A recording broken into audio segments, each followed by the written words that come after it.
Generation X Paranormal.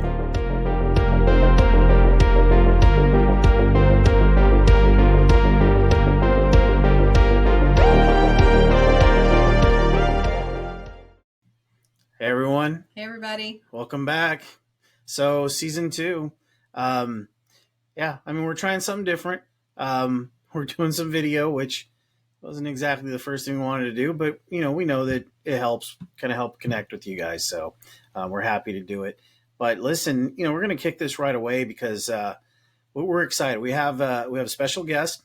We have Floyd Wills, and he is the author of The Red-Haired Giants of Lovelock Cave and Other Ancient Mysteries. And I'll tell you right now, it is a great book.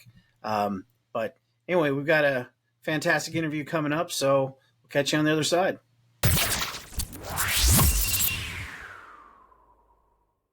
Hey, how you doing, Floyd?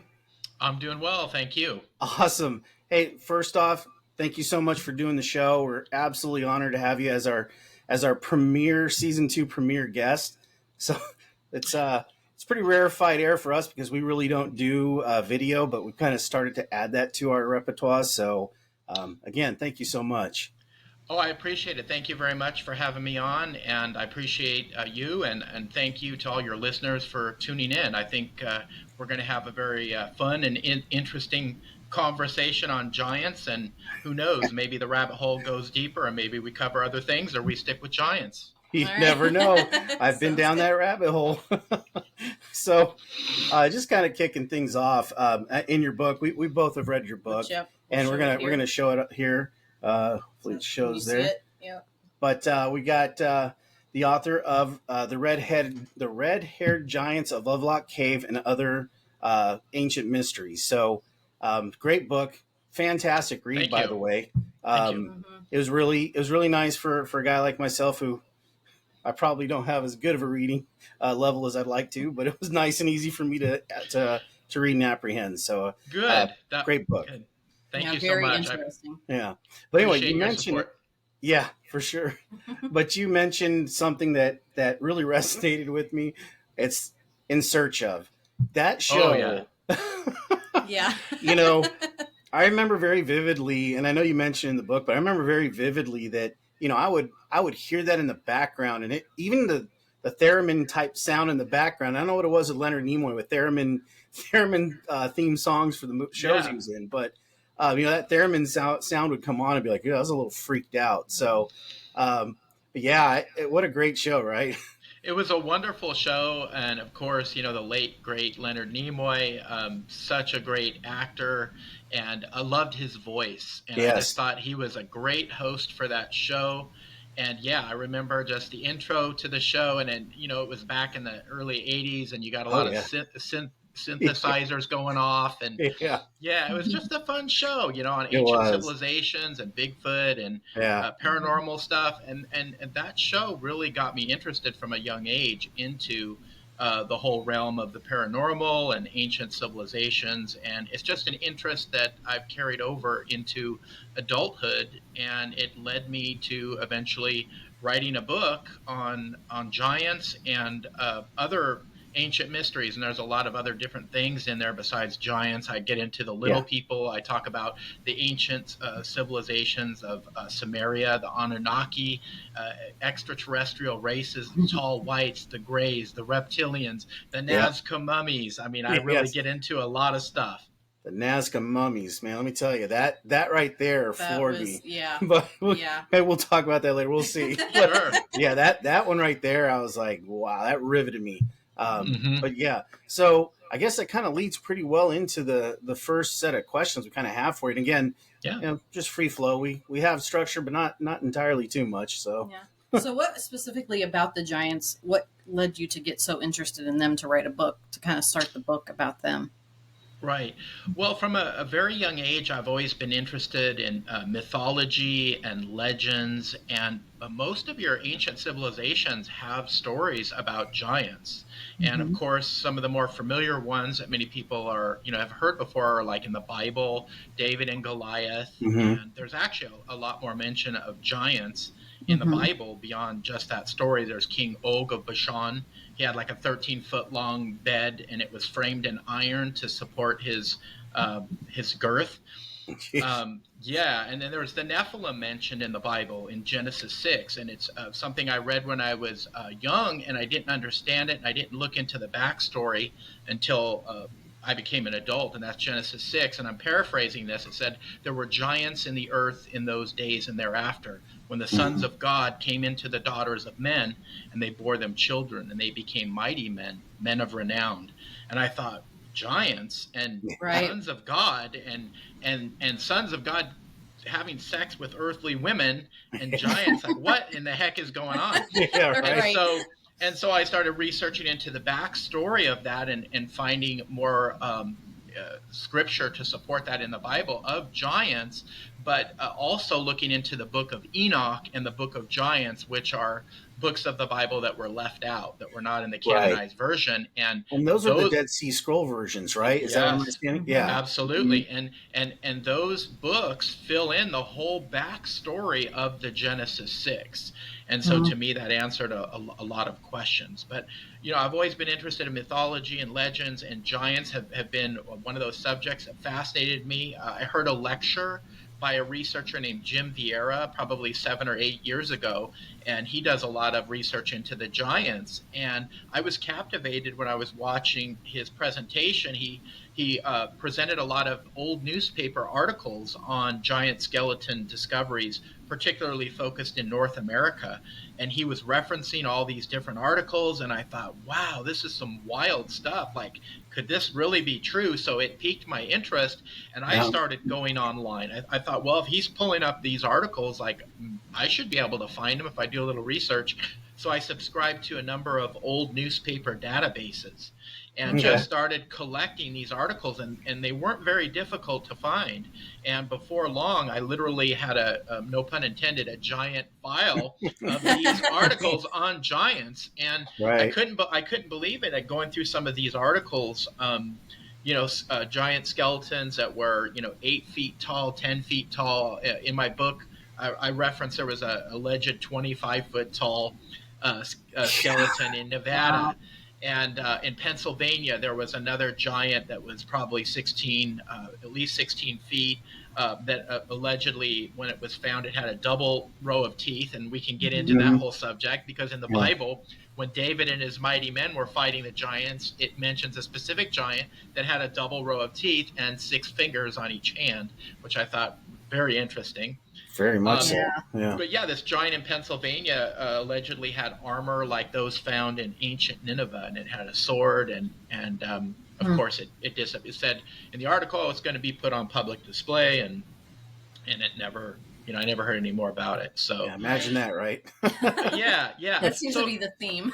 It seems to be the theme, and I'm not saying that all the articles that are out there on giant skeleton discoveries are necessarily true. There probably were some misidentifications of skeletal remains, and maybe a few hoaxes, and some people will say, oh, well, they're Cardiff giant, that was a hoax, this really huge alleged fossilized giant was fake. And if you look at the photos, it does look, and it was fake, and it looks really fake. It looks almost kind of like a statue.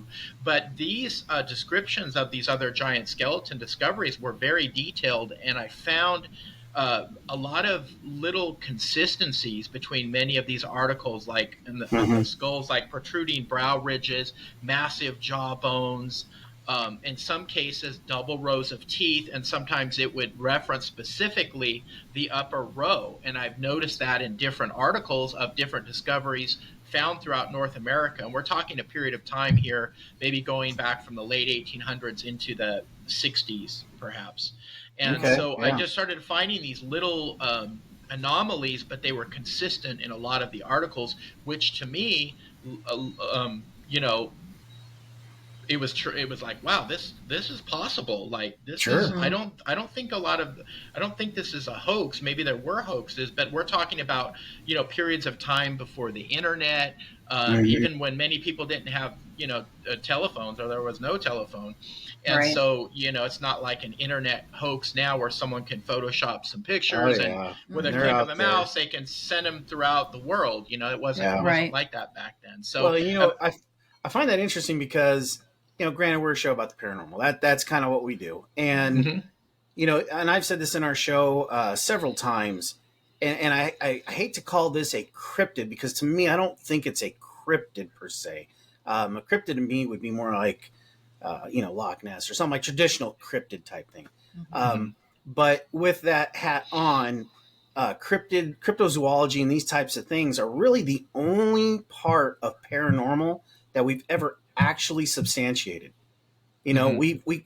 We always thought, oh, there was this great, squid, and we talked about it forever, and we just, fantasized about it and wrote about it. Well, guess what? We found one. So it's like Yeah. with these giants and these things going on. To me, it's more of like we have some ability to back that up with evidence. Granted, now some of it's very difficult, like you said in your book, to come by because of Mhm. whether it's through native or cultural rights or things like that. But Mhm. they did exist. People had touched them. We physically have seen them. So it is extremely fascinating. And you're right. I think that's one of those where I don't know that the effort to prove it is necessarily there because we have this even from an anthropological state. We know it existed. It's just certain things that how and the where and things that you've talked about in your book. So. And I hope you don't mind if I quote you here. I wrote it down as I was reading because I love this quote in your book.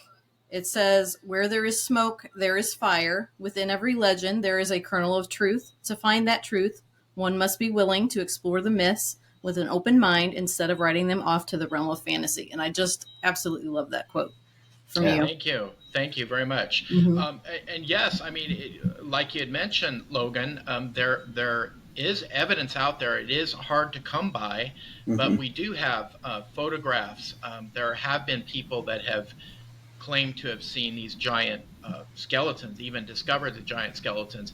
And now, talking about the realm of physical proof, we have information coming out about another species, another relative of ours called the Denisovans. And I talk Yes. about them in my book. They were Mm-hmm. first discovered back in 2010, I believe it was, in Siberia, in a cave there called Denisova Cave. And archaeologists were excavating that cave, and they found a giant tooth, Yeah. about twice the size of a normal tooth. And they found a knuckle bone, and they found a stone bracelet that had little 8mm holes drilled into it, which was amazing because these artifacts dated back at least 50,000 years. And once they How did started they find a doing drill like that? exactly, Yeah. yeah, tiny holes. So they must Yeah. have, however they made those tiny holes, they, obviously put some type of little string or something through there and probably had some type of decorations on there. Sure. Mm-hmm. But this is incredible. Once the DNA sequencing was done on the tooth and the knuckle bone, they determined that this was another hominid species that was unidentified, and they named them the Denisovans. Well, what blows me away is recently in China, there has been the discovery of a complete skull of a Denisovan called Homo longi, which means dragon skull. I'm not sure if you've heard of that discovery. No, No, I don't think we have. No. No. Okay, I'll get into a little bit of that, and I Sure. actually have a replica of the skull that was found, and I'd like to show it on camera Yeah, just to give you an please idea do. That's Absolutely, awesome. that's awesome. when we're talking about physical evidence Sure. and Yeah. remains. Mhm. And then it goes back to where there's smoke, there's fire. So behind Mhm. these legends of giants, there's definitely something there. So this skull was found in the late 1930s in China. There was a worker who was under forced labor by the Japanese who had occupied that particular area of China at that time, and he was doing building a bridge and unearthed this giant skull. And what he did is he didn't obviously want to turn it over to the Japanese because they would have taken it. He Sure. would have never seen it, so he hid it in a well. And this man lived to a very, very old age. And on his deathbed, he revealed to his children that he had found the skull and where he hid it. So his children actually went and retrieved the skull out of this well and turned it over to the local university there. And then they started doing testing on it, and they are claiming that it is a complete Denisovan skull. And I'd like to show you the replica that I have of it, and it's a good sized skull. And it's definitely, it's more of like a football shape. And if you can see the front, it's got, pretty massive eye sockets. The ocular sockets are really big. Really Even the big. nasal cavity. Yes, and there was no jawbone to it, but you can imagine if this had a massive jawbone on it as well. So yes, a very, very large skull. And some researchers believe that these Denisovans could have averaged in height about 7.5 feet tall. Yeah, and that's tall for our age even now. But if you think about back then, the average height of a human was nowhere like near that. Yeah, something. I mean, it was. Yeah. Yes. It's impressive. Thank you for sharing. That was amazing. It's a very interesting subject. I do cover the Denisovan, discovery in my book, and I plan on writing a second book, and I plan to go in more depth on like the Homo longi skull, and I'm sure more information is coming out on the Denisovans, and I'd definitely like to put that in my second book. Yeah, that'd be awesome. I'd love to read that. Yeah. Absolutely. Yeah. So that's. Oh, go ahead. No, please. Oh, no. So that's one track as far as when we're talking about these giants in North America, like who could they have been? Who were they? So one track I take in the book, and, I present my information just like this is my research. This is some evidence. I'm not saying it's this or that. You take a look at it, you come to your own conclusions. And that's how I wanted to write my book. And one of those tracks was, could they have been maybe Denisovans? Maybe there was some Denisovan incursion coming into North America. And we do know that the Neanderthals interbred with our ancient ancestors. In fact, most of us have Neanderthal DNA. The vast majority of us will have some Neanderthal DNA. And now that they've uncovered this new species, the Denisovans, they're discovering populations that actually have Denisovan DNA in them, particularly in the Native American populations and some populations over in, I believe, in Papua New Guinea. There's tribes over there that have Denisovan DNA. And so what we're finding out now is that there was all this interbreeding going on between our ancient ancestors and Neanderthals. These Denisovans, they were all interbreeding, and who knows what kind of hybrids that could have created. And there could be other species out there that we have not discovered yet. I mean, just mathematical genetics, it has to have had yield something, I mean, it's that simple. I mean, absolutely. So as a native, and I don't know if we're getting ready to jump into it, but the red-haired giants, we're getting ready to jump into that one. Sure. Yeah, because what's the legend? It's got me on the edge of my seat. Yeah. So so Lovelock Cave is located in the Lovelock area of Nevada, and that whole story goes back to a long-held oral tradition of the Northern Paiutes, and they talk about a race of red-haired giants, and they were known by various names. One of them was Satika, which means tule eaters, and tule is like a water plant. And in that area, not far from the cave, there was a lake, and at one time that was a very marshy area, and I imagine there was a lot of these tule plants around there. And allegedly, these giants, they would use those water plants for various things, basketry.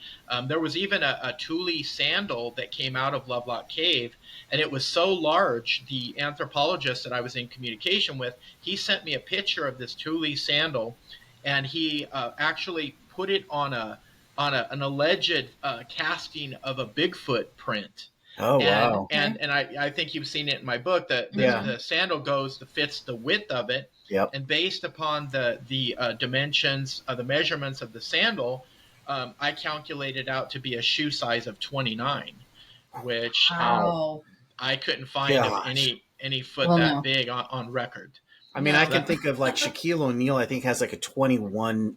I think he's a 21. Is he even that big? Yeah, that it's a huge foot. And whenever you see it, I think I don't know where I was, and I saw one of his shoes on display, and I'm like, I think that was the entirety of my forearm in length. I'm like, Good. I mean, that's just crazy. But anyway, Mhm. Yeah.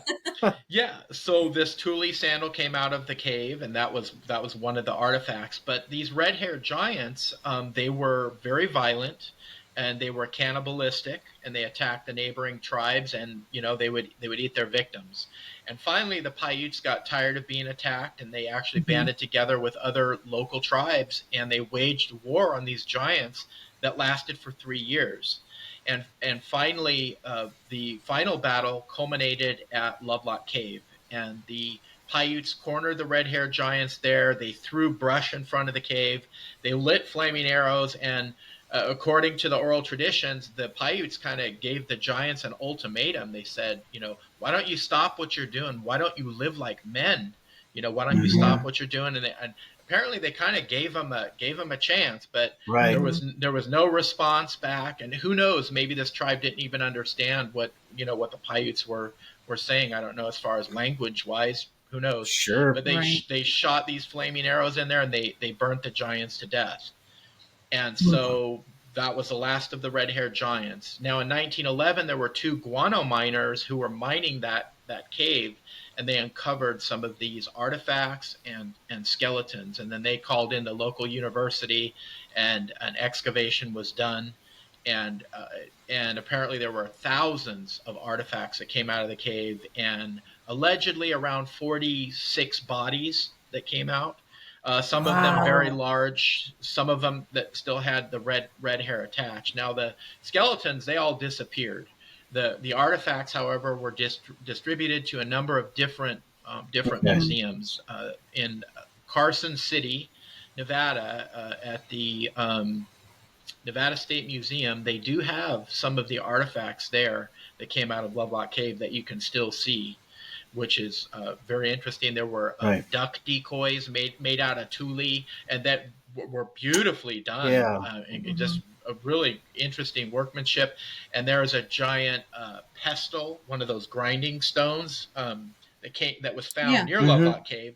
That was like around 40 or 45 pounds, which is immensely large and heavy, much larger than a normal pestle. And that was found right near Lovelock Cave in that vicinity. Wow. So you can still see artifacts. Wow.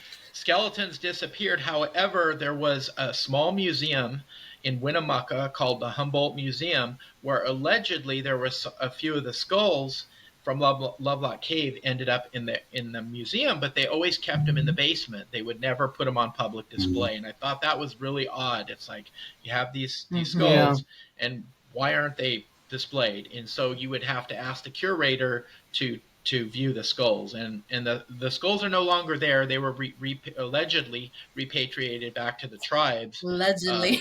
Allegedly. And if the Paiutes, here's a good question. If the Paiutes believed that those were the red-haired giants, why would the Paiutes want the skulls back of these people that they waged war with for years, and they looked at as evil and violent? So I can't quite figure that one out.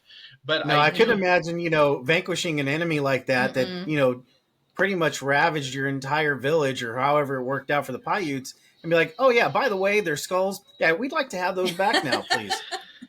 If you figure that one out, you let me know. But I thought that was very strange. And when I initially started writing my book, and the reason why I decided to focus, as far as my section on giants, on the Lovelock Cave, is that as I got into that backstory and the artifacts, and I obtained some photographs of actually some of the skulls that were in that museum, I found that there was a lot of evidence, and that's what intrigued me with that story, where other articles would, there would be no photographs, and it would say, the skeletons are being examined by the Smithsonian, and of course it's gone. You never see them.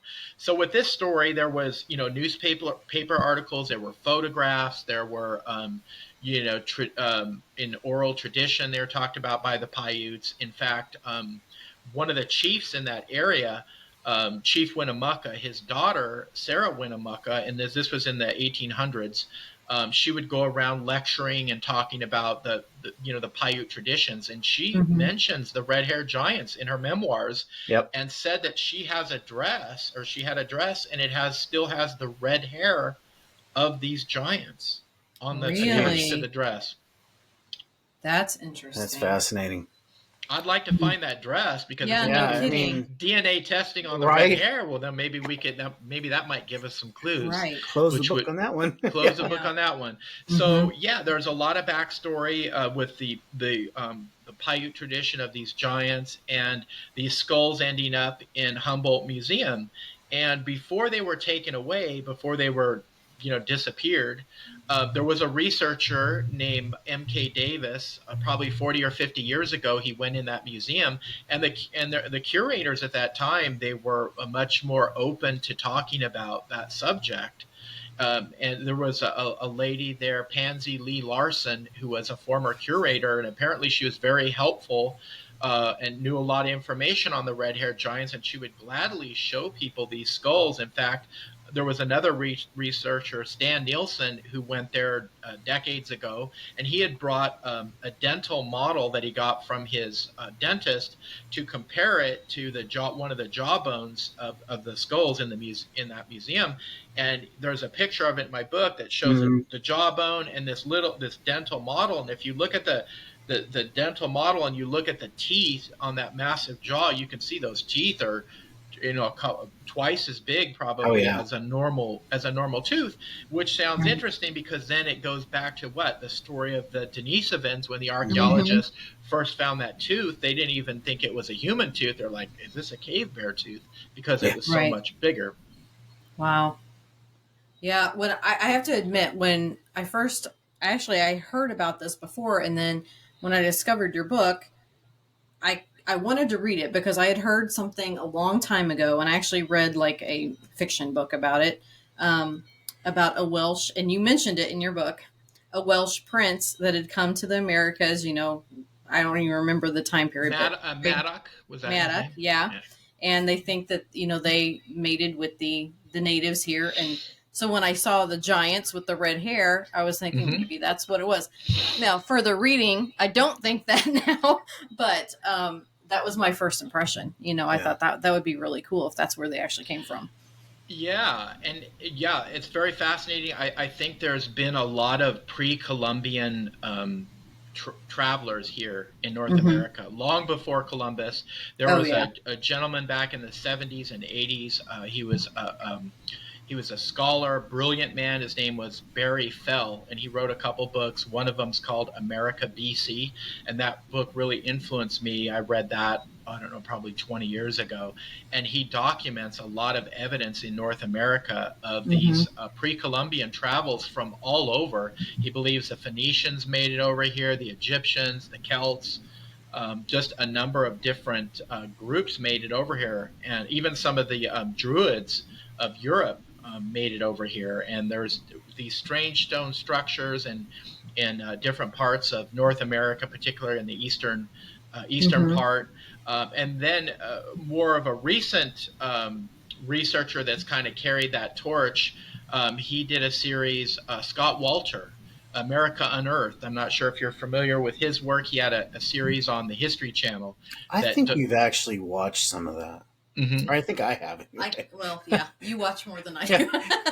I can't recall, but Scott really picked up the torch of Barry Fell's work, and he's a geologist, by the way, and he's really brought forth a lot of evidence that there were these pre-Columbian travelers here. Now, here's an interesting subject that's mentioned in my book. It was a discovery back in the 90s in San Diego of a mastodon that was unearthed during road construction, and the bones were crushed up, and there were stone cobbles next to the mastodon, and tests on the mastodon bones determined that the marrow had been sucked out of the bones. And so we have evidence here. We have these human-like tools next to this mastodon. Well, they dated the mastodon, so that thing could possibly go back 130,000 years. So if that's the case, wait a minute. So we're told when the first peoples came here, maybe 20,000 years ago, give or take.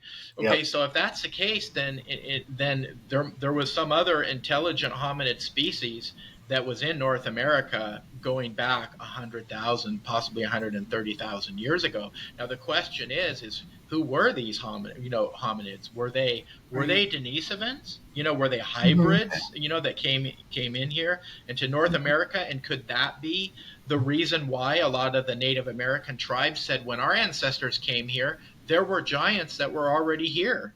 They were already here, and maybe there was, maybe there wasn't a lot of them, but there was remnants of them that were left, and they had these interactions with the native tribes. And in some tribes, they'll talk about the giants that, there was more of a peaceful interaction, but in many cases, usually there's a violent conflict. That's interesting. Yeah, I recall that too. So I was raised somewhat in Tucson, Arizona, and in San Diego, and I remember very clearly when that discovery was made. I think I remember what freeway they were trying to add on to, but that absolutely got a lot of people really, because you're right. Why would there be, quote unquote, human-like, or even what we would consider upright humans in that time frame? I mean, they shouldn't be there. So yeah, that's amazing. So you're opening up a whole other can of worms, Oh, when yeah. you start going down that. It's so funny because, especially when it comes to these kind of subjects, is we tend to think very linear about things. And the moment that something just twists it a little bit, that line just goes into haywire. And it's amazing to me how that kind of transforms a lot of different things.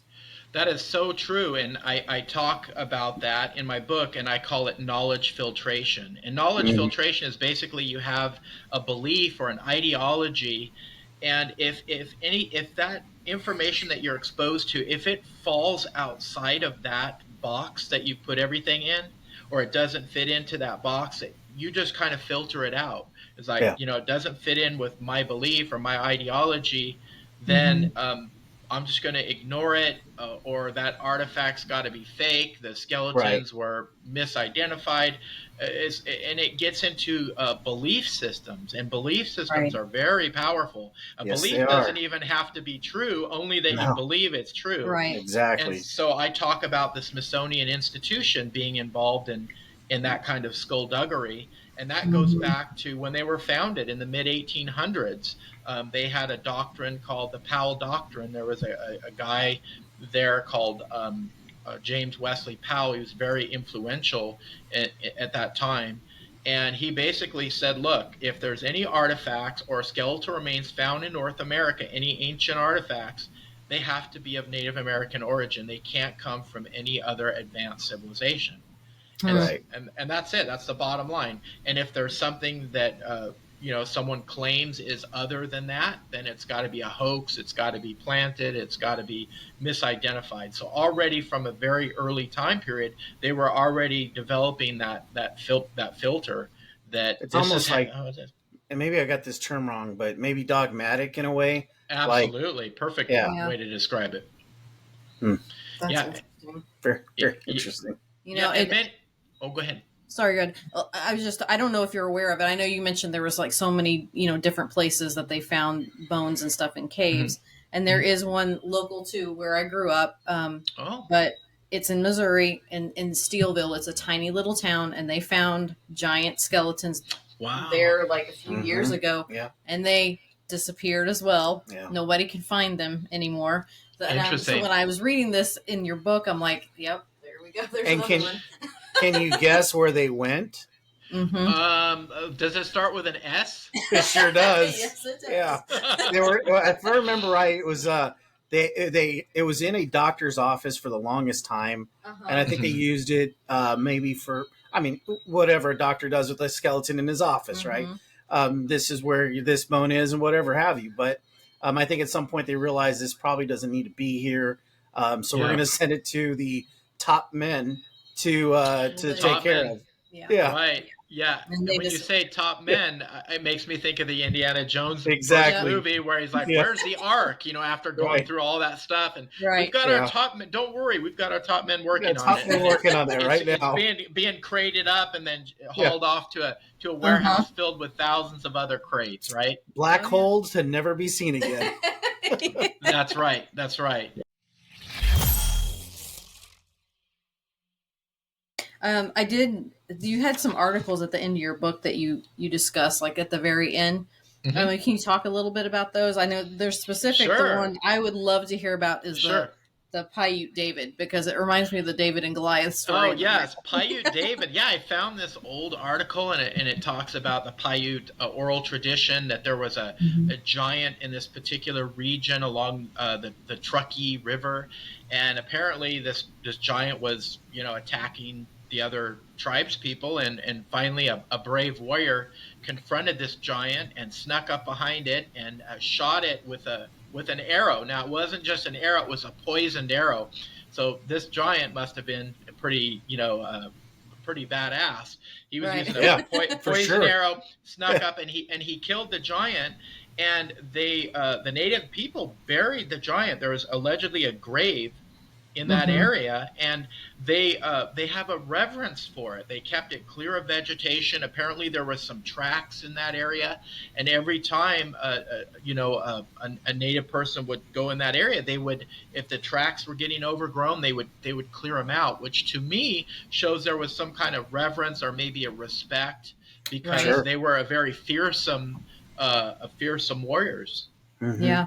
I Huh. found that That's very interesting. interesting, and I did talk a little bit with a researcher that gave me permission to use one of the photos of the skull in the book that was Mm-hmm. in Winnemucca, which is a huge skull. And incidentally, in the upper rows of teeth, guess what? There was supernumerary teeth. There was almost a double set. There were extra teeth, and then it had a little patch of red hair on it, which Huh. is quite interesting because the Yeah. native people talked about, that Yep. these people had red hair, and most Native American tribes I know of, they don't have red hair, right? No. They, No. they don't No. they don't have red hairs, No. which means they're probably from somewhere else. Now the Mm-hmm. argument to that is archaeologists will say, well, the skeletons were in the ground and it was a very hot, desert climate, and there's a pigmentation that we have that for reddish hair, for darker hair, and apparently under those conditions, something buried, and under those conditions, the pigment for the darker hair fades, and so you have that pigment with the red hair is still there, which can actually turn hair into more of a reddish color. And so Right. that's their theory on it. Well, these mummies were in the ground for a long time in this particular soil. The oxidation caused it to turn like a reddish color. But then again, I mean, is that possible? Yeah, it's possible. But you Mm-hmm. have all this oral tradition of the tribe saying they were a tribe and they had red hair, Yeah. right? Right. So these Right. are the native people saying they had red hair. In fact, there was another article in the back of my book where there was a lady, her name was reference named Annie Bill, and her aunt was Sarah Winnemucca, the daughter Oh, of Chief yeah. Winnemucca that had the dress with the red Mm-hmm. hair. And Hmm. Annie Bill said, from the time she was little, they were told about these red haired giants, and that she remembers her elders saying that they had red hair and that they actually had long faces and they were white skinned. So not only did they have the reddish hair, they had white skin and they had long faces, and that really doesn't sound like a Native No. American tribe.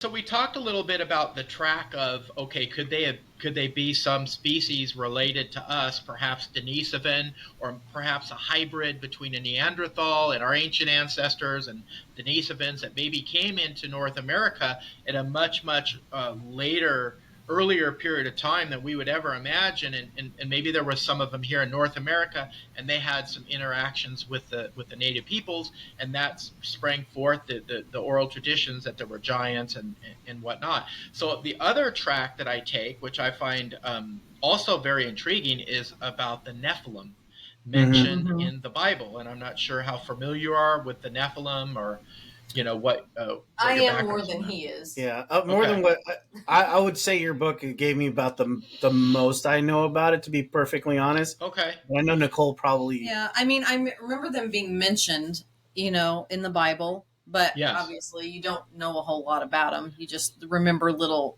Little snippets bits, here and little there. Yeah. snippets. And have Mm-hmm. you read the Book of Enoch? Have you had a chance to take a look at that? No, I should have probably. Yeah, If if you get a chance and you're interested in looking at apocryphal books, books that left out of the Bible, it's very intriguing. Look into the Book of Enoch, because I believe it's the whole backstory to that Genesis 6 mention in the Bible, and also there's the Book of Giants, which is another book. That also fills in some of these details. But I'll kind of just give a quick summary of the Book of Enoch. Okay. And in the Book of Enoch, it basically says there was this group of beings. They were known as the Watchers, and some people say they were angelic. About this, actually. Yeah, okay. Angelic beings. They were angelic beings. There was a group of 200 of them, and they found the women of the earth fair. And these angels, of course, they were supposed to guard humankind, protect us, but instead they lusted after the women, and they made a pact with each other. Now, in the Book of Enoch, it gets in such detail. It actually names the leaders of this particular group. And Semyaza was one of the leaders of this group of fallen angels or watchers. And so they made a pact. They came down to the earth, and they interbred with the women of the earth. And not only did they do that, but they shared this forbidden knowledge with humankind. They taught us the arts of war, how to make certain types of weapons. They taught us elements of astronomy, astrology, architecture, right? And this goes back to what some people call the 7 sacred sciences. And some researchers said, they jumped the gun, and obviously this knowledge that they brought forth to humankind, God didn't feel that we were ready to have, so they jumped the gun. Not only did they interbreed and kind of corrupt our DNA, but then they gave us this forbidden knowledge. So there's all kinds of issues going on between the Watchers and the Creator.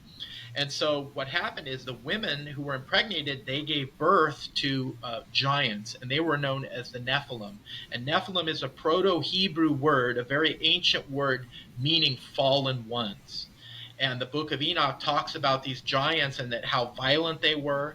They were cannibalistic. They were blood drinkers. In fact, some people believe that the first mentions of vampirism go back to the Nephilim. Okay. They go back to the ancient times. That makes sense to me. It does. Yeah. It does make sense. Yeah, and then they were killing the humankind. They started fighting amongst themselves. And in fact, I found just a very odd reference in the Book of Enoch that said they were even corrupting the plant and animal life of the earth. And I thought, wow, that almost sounds like some type of genetic engineering or something. It just for very sure strange. Sounds like it. Early GMOs. Kind of gives me this like Prometheus kind of bingo thought. You know what I mean? It goes, and then I talk about the Anunnaki. I'm not sure how familiar you are with the Anunnaki, the ancient Sumerians, and they said these giant beings, these gods came down, and they taught the Sumerians everything they knew, and they established the whole concept of kingship. And then, of course, the Anunnaki started fighting amongst themselves and destroying everything, and then they took off. They took off. So there are some interesting parallels between the ancient Sumerian Anunnaki and the Nephilim mentioned in the Bible. And going back to the Book of Enoch, these giants were destroying the earth, and so God sent the great deluge, the flood, basically to kill the giants off. And so there was only a small group of humans that survived, and most of the giants died off, but not all the giants did. And in fact, in Genesis 6, that passage has said there were giants in the earth in those days and thereafter. And I believe the and thereafter refers to after the flood. It didn't wipe them all out. There was still a bloodline that was left of the Nephilim. And so we see that remnants of that bloodline in the Bible with things like with Goliath. He was of the bloodline of the Rephaim, which traced back to the Nephilim. King Og of Bashan, he was also traced back to the bloodline of the Nephilim. And there were other tribes of giants mentioned in the Bible, the Zanzamites, the Amorites, just a number of different tribes that are mentioned in the Bible that reference giants. And so I get onto the track where, like, wait a minute. So in the Bible it talks about giants. It said they were here. They were all over the earth. Most of them were killed off. Some of them did survive after these great cataclysm that happened. And so what happened to that bloodline? Could there still be some type of bloodline connection, and could they still did they exist long after that, or could a bloodline even exist to this day?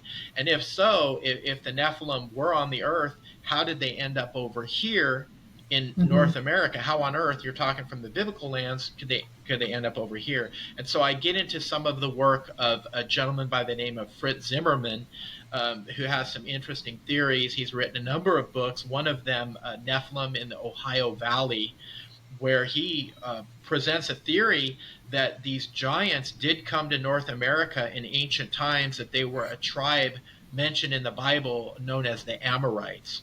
And the Amorites, they were, in the Bible, it says they were as tall as cedars. That's how they were described. They were these powerful individuals. And Fritz believed that they were a seafaring culture, and that they did a lot of mining, and they mined a lot of copper. And so these Amorites left the biblical lands. They were kind of pushed out. There was a lot of stuff going on, and a lot of the Israelites were killing a lot of them off to kind of take back some of that territory over there. And so a group of these Amorites ended up over in Europe, and they did some copper mining there. But there were another group that came here to North America, because we have some natural, like ancient copper mines here in North America in the area of Lake Michigan.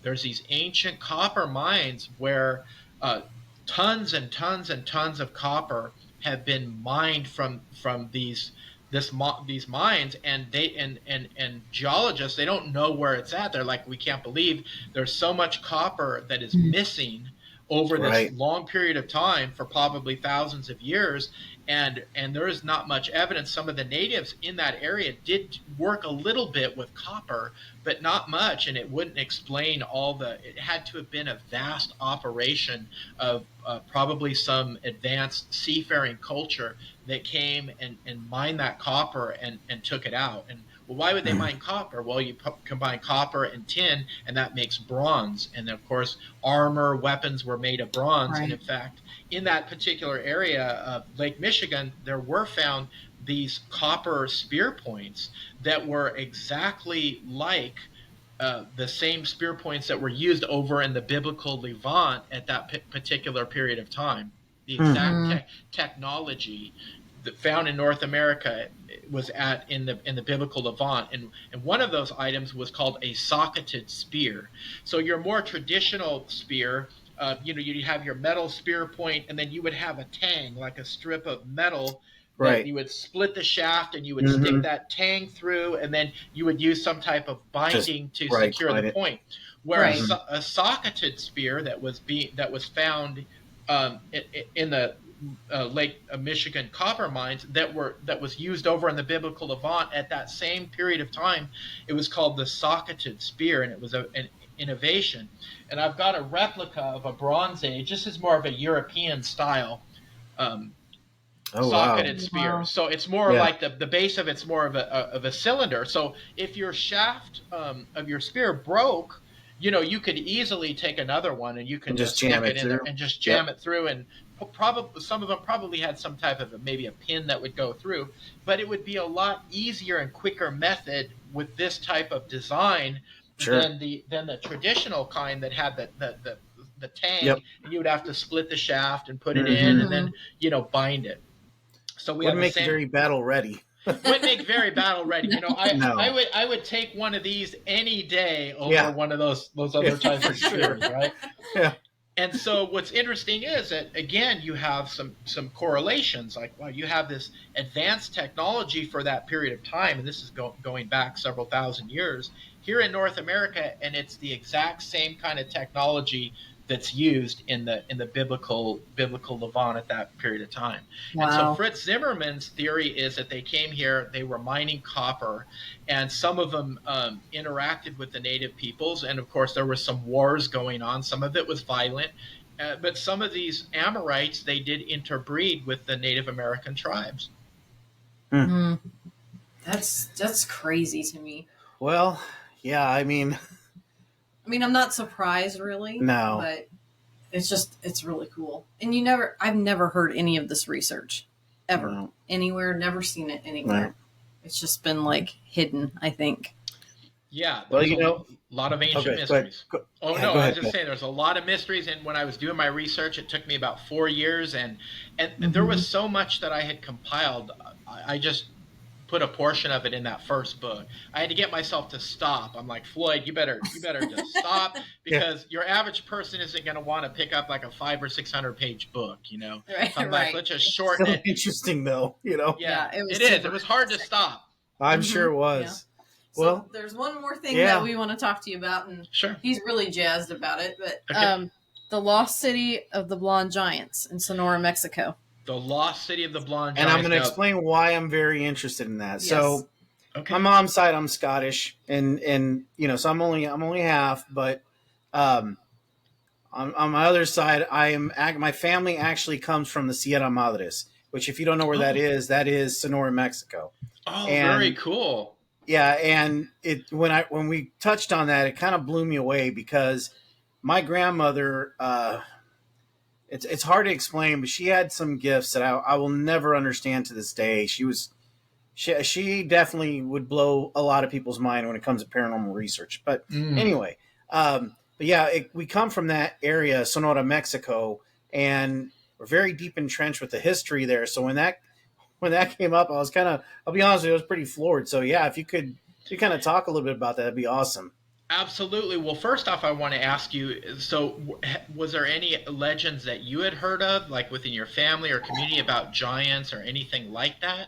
No, not that I can recall. Unfortunately, a lot of that got lost. I think when a lot of the natives came from the Sierra Madres and that area and they migrated up north, there was a lot of acculturation that went on, and I think a lot of that got lost, unfortunately. So no, I really didn't get to know. Okay. That's why it floored me, to be honest with you. Right, yeah. So that article is very interesting, and if I remember correctly, the archaeologist that was kind of in charge of that expedition, his name was Paxton Hayes, and he was a Hmm. really interesting character. Kind of reminded me of a Indiana Jones kind of guy, and Yes. he made this discovery in this area.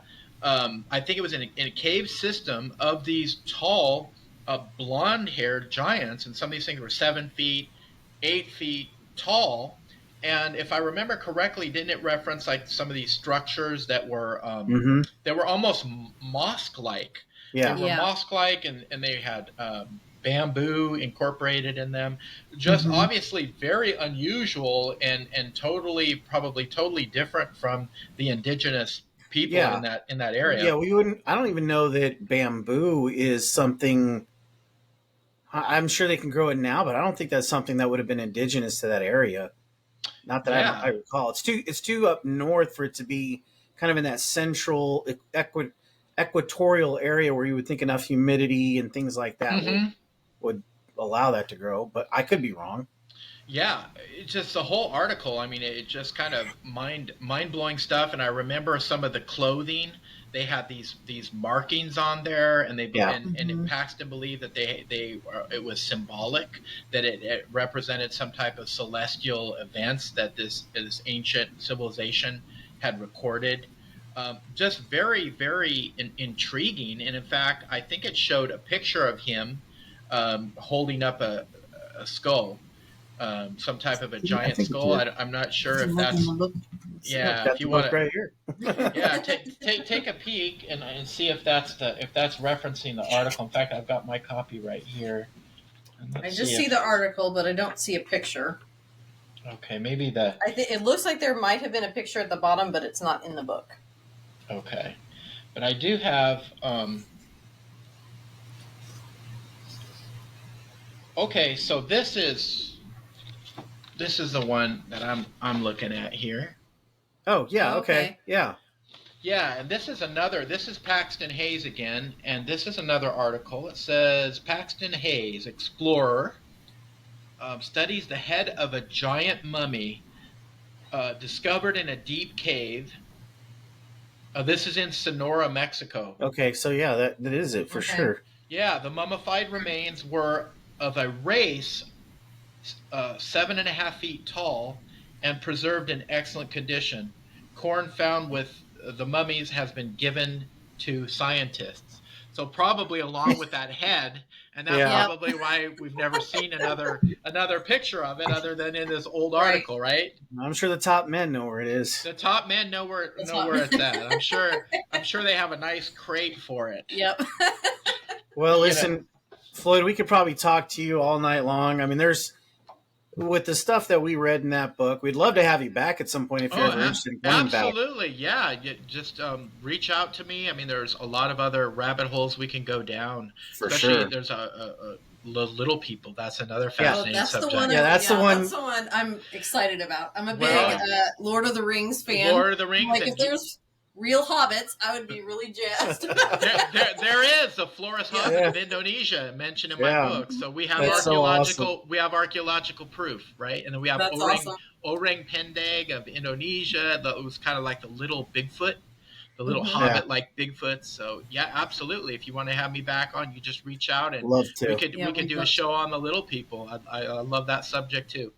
Well, that sounds good. Did you want to mention anything about when you think that second book, or kind of anything beyond that? Or it's going to be a while. I do have a lot of references that and notes that I've taken that I'm saving for my second book. Right now, I'm just focusing a lot on promoting this book. I'm a self-published author, and so I'm doing pretty much everything on my own. If anyone is interested in purchasing my book, you can. I would encourage you to go to bookbaby.com, and they have a bookshop on there, and you can just type in my name, Floyd Wills, or the Red-Haired Giants of Lovelock Cave, and you'll pull it up. And BookBaby, they really support self-published authors. But I'm also on Amazon too.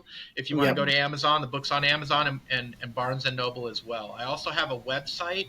It's at theancientgiants.com.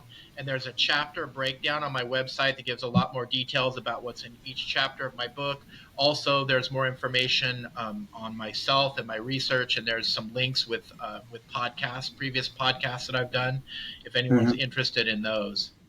Yeah, and I highly recommend it. For our listeners, there's really, it's just a great book. Like I said at the beginning, it's a good read. It's easy to follow, and it really, there's so much in there that I think can appeal to just about everybody.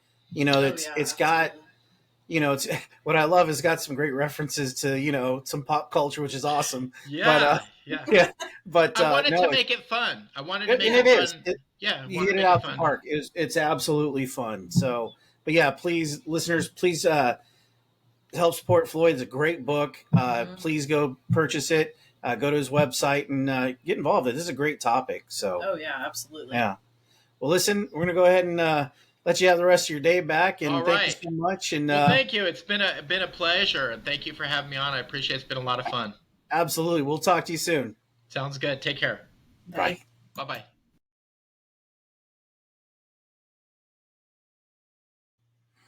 Wow.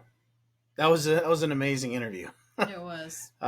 Floyd, thanks again for coming on. I mean, we're honored to have you as our initial first guest on our season 2. But yeah, I mean, my thoughts are, it's just,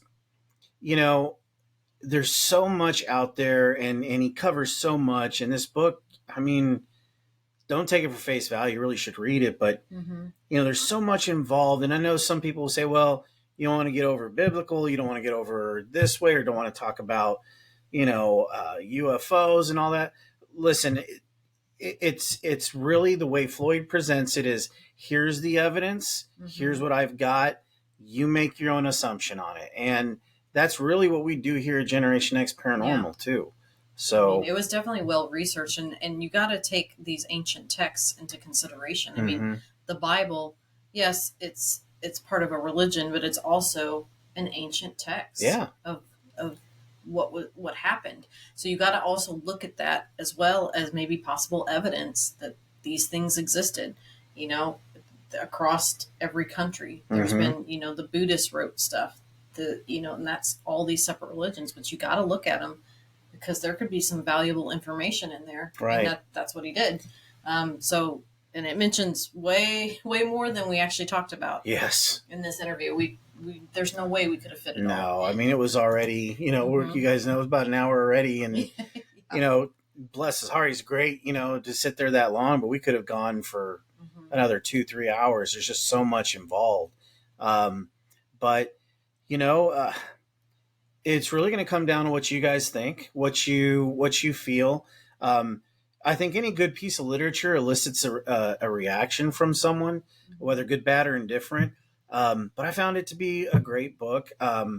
Again, kind of what Nicole was saying. He presents the evidence or what his findings are, and you make your own assumptions. But yeah, I mean, biblical, other things like that, they provide some historical reference. I mean, whether or not you choose to believe whatever you can, deity, I mean, it's up to you. No one's here to force your hand on anything. But I just find it is such a great book and a great touchstone to kind of kick off our season 2. So who do you think they were, the red-haired giants specifically? Gosh, I don't know. I mean, it's so crazy because I almost get this like Nordic feeling from them too, because they're red-haired, and if you think of how continental drift and all these different things happen, seafarers, they kind of feel like a Viking, Norse god type thing. I mean, we haven't watched the show and everybody keeps telling us to, but Vikings, I mean, they were brutal. They were brutal warriors. So they came in on multiple countries and took over, For sure. So that's what made me think about the violent tendencies and stuff.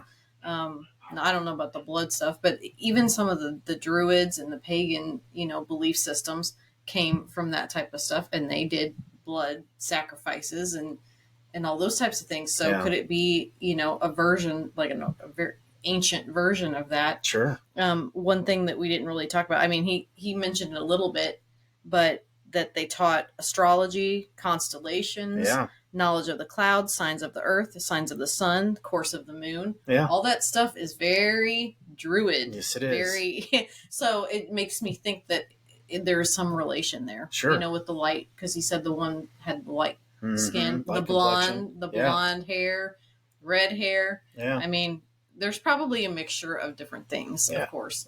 But I think it's coming from the north. That's kind of how I feel about it, north, for sure. Yeah. I mean, that's just a wild guess, of course, but it's kind of just all that coming together. It made it sound very very Nordic, very Norse. Yeah, absolutely.